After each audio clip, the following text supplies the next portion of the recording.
Hey guys, welcome to part 2. If you haven't seen part 1 yet, I've left a link down in the description. With that said, let's begin. Carrying off from the 7-year drought, Metroid fans finally hear news about an upcoming Metroid game in March of 2001, and it was gonna be on the Game Boy Advance. Later that year, a short clip was shown of the game in development at E3. Whoa, wait, what happened? Why is everything so bland? Where are the beautiful environments? Yep, the teaser turned out rather dull, leaving fans a bit disappointed, and it even sparked a lot of controversy afterwards. It was not until E3 of 2002 that a more refined version was shown. Because of the similarities between the GBA Metroid and Super Metroid, many thought it was going to be a remake, until Yoshio Sakamoto, the lead of R&D 1, confirmed that the game was going to be something fresh. In fact, innovation was a trait that Sakamoto has inscribed onto his team for a long time now. Quoting from him in an interview, "We always try to do something really unprecedented, something people have never played before." Metroid Fusion was later released in November of 2002, and the reception was quite amazing. Chronologically, Fusion is the most recent mission Samus undertakes. The story starts off on SR-388, where Samus was acting as a bodyguard for a research team. During an enemy encounter, an unknown life form enters Samus's body. With no initial side effects, Samus completes her mission. But upon her return, she fell unconscious and was ejected last second before her ship crashed. Doctors quickly came to her aid and identified the unknown life form to be X-Parasite. Because it was unsafe to remove her power suit completely, doctors could only remove infected parts. Taking a preserved cell from a baby Metroid, a vaccine was created and injected into Samus. As a side effect, she could absorb X-Parasites to replenish health and ammo. Metroid Fusion is noticeably different compared to any of the other Metroid games. Not only was it the first to introduce Samus's personality, the gameplay also had several huge departures. Unlike Super Metroid, where the game just throws you onto a planet to explore a labyrinth, Fusion is a more linear, mission-based game. There's even a navigation room where you're instructed on where to go next. Personally though, I felt the game was a bit too linear. I mean, the level designs were awesome, and I definitely wouldn't have gotten bored exploring on my own, but I guess R&D 1 were trying to appease players who were less patient.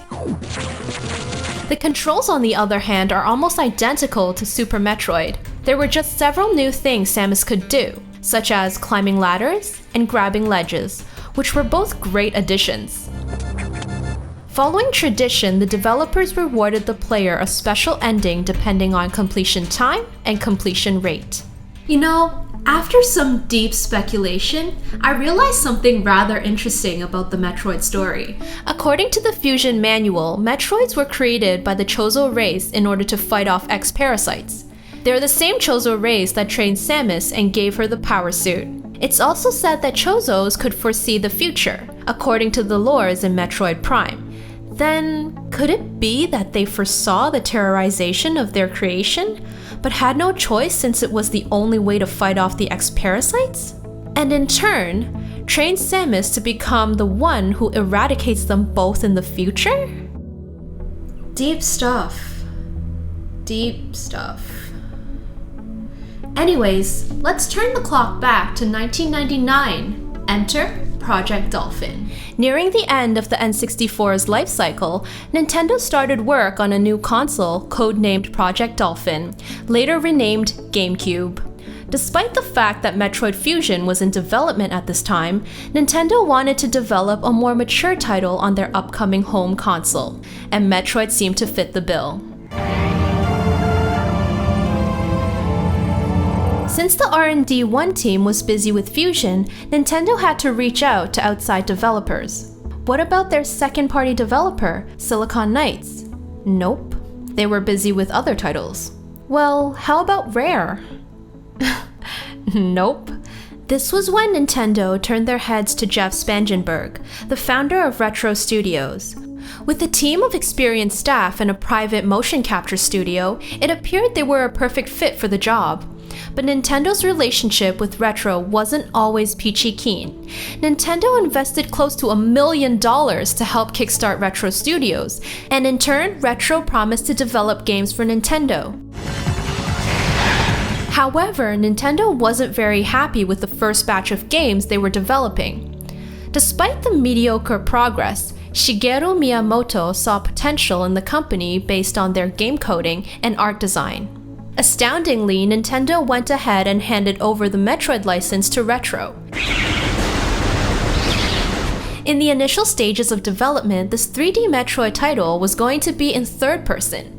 Miyamoto, being an integral part of the development, felt that a first-person view was much better for the movement and controls. Hence, it was later changed.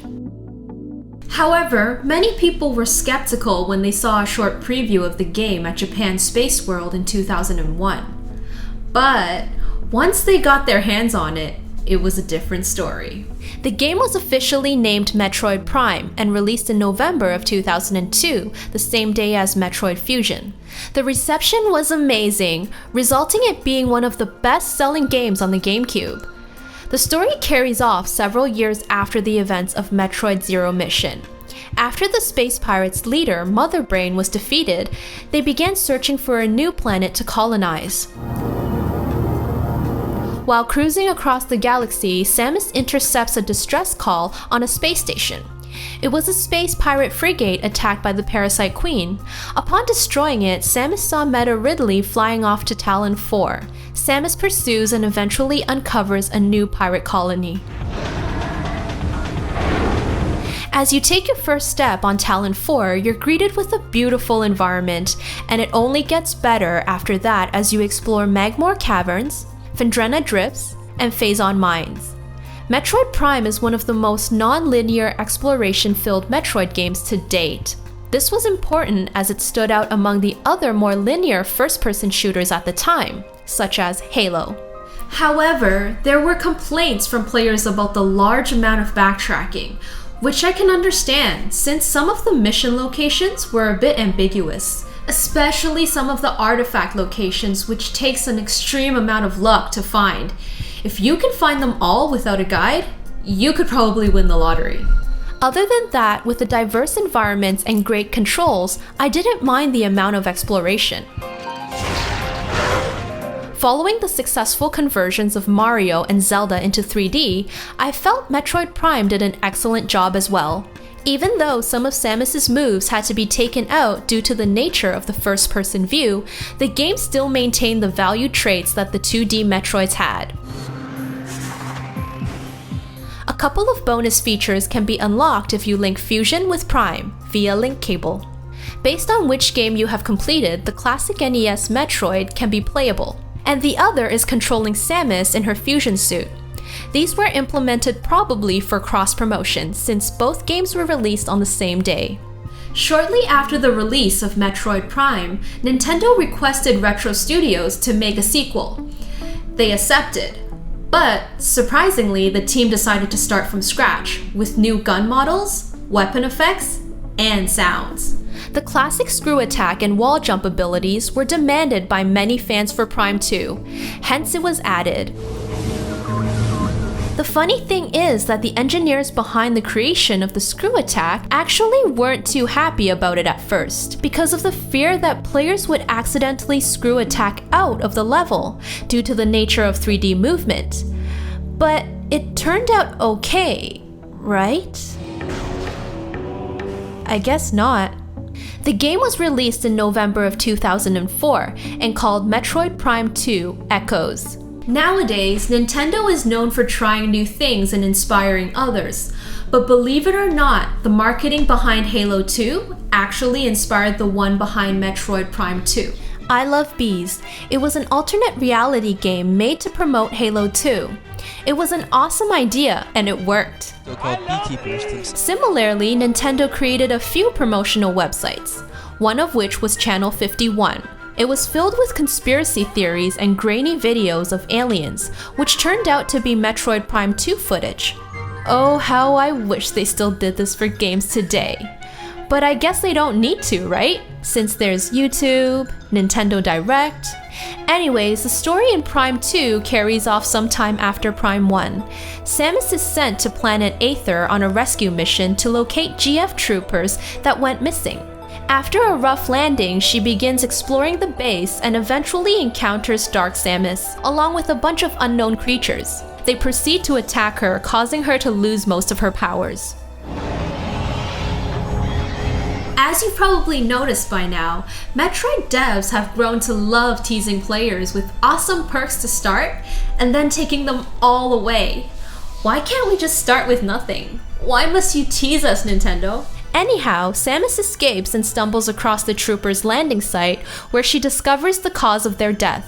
With more exploring, she finds Yumos, who tells her the light and dark versions of Aether. The being then convinces Samus to help recover light energy so that dark Aether can be vanquished. According to Mark Piscini, a retro game director, the whole concept of the light and dark world in Prime 2 was partially inspired by the light and dark versions of Hyrule in The Legend of Zelda: A Link to the Past. The team even consulted one of the Zelda developers for advice. Good thing though, this wasn't just a tacked-on story element. The team incorporated puzzles around the light and dark world. But one thing that I found a bit unnecessary was the ammo limitations of the light and dark beam that Samus acquires. It sure doesn't help the already tough boss battles. Overall, Prime 2 is much more story-driven than Prime 1, with at least 3 times more cutscenes. According to Brian Walker, a senior producer, they wanted the storytelling to be more immersive and for players to be more engaged. There's also an inclusion of multiplayer for Prime 2. It was intended to be in Prime 1 also, but there wasn't enough time for it. Now, let's go back to shortly after the release of Metroid Fusion. And sorry for some of the backtracking we've had to do, but the 2 GBA Metroid games were being developed at practically the same time as Prime 1 and 2 respectively. Wait, lots of backtracking? How ironic. So after the release of Fusion, a staff member suggested to port Super Metroid to the GBA. However, Sakamoto decided on remaking the NES Metroid instead. This was mainly because he wanted newcomers to experience the roots of Metroid, remastered, which is a good thing. I mean, new Metroid fans probably won't have much fun playing the original Metroid due to how crippled Samus was on the NES. A challenge that the team had to face was balancing between staying true to the original and making it feel new. For example, even though Samus can wall jump and crouch now, she still needs to obtain the long beam to shoot far. Just look at that. How on earth did she become the top bounty hunter with this pathetic thing? Metroid Zero Mission was later released in February of 2004. The game retells the story of Metroid, except after Samus kills Mother Brain and attempts to escape Zebes, she is struck down by space pirates. Upon crash landing, Samus loses her gunship and her power suit. While searching for a way to escape, she comes across a Chozo temple, which gives her a small test. Samus passes and is given a full-blown power suit. Eventually, she hijacks a pirate ship and flees Zebes. I actually like the last part of Zero Mission a lot. It's one of the few, if not the only Metroid game that had stealth. It wasn't just regular stealth either, where there'd usually be a lot of waiting for the guard to go away kind of thing. It was action-packed and kept you at the edge of your seat while you controlled Samus equipped with only her stun gun. In an interview, Sakamoto stated that it was a challenge for the team to create the last part of Zero Mission, but in the end, he felt it turned out very well. The game hardly has any dialogue, rather the story is told through short cinematics. According to Sakamoto, the reason for this was because he wanted the players to interpret the story on their own while also keeping things a little mysterious. Overall, Zero Mission was solid. The only complaint I have is the length. You can probably beat it in less than 5 hours on the first run. Well, that concludes part 2 of our Metroid retrospective. Join me next time in the final part as we finally get a chance to delve into who Samus really is as a character. I'll leave a link in the description and I'll see you there. Hey guys, thanks for watching. If you like this retrospective, you can check out some of our other ones. They're good, I promise. Alright, see ya!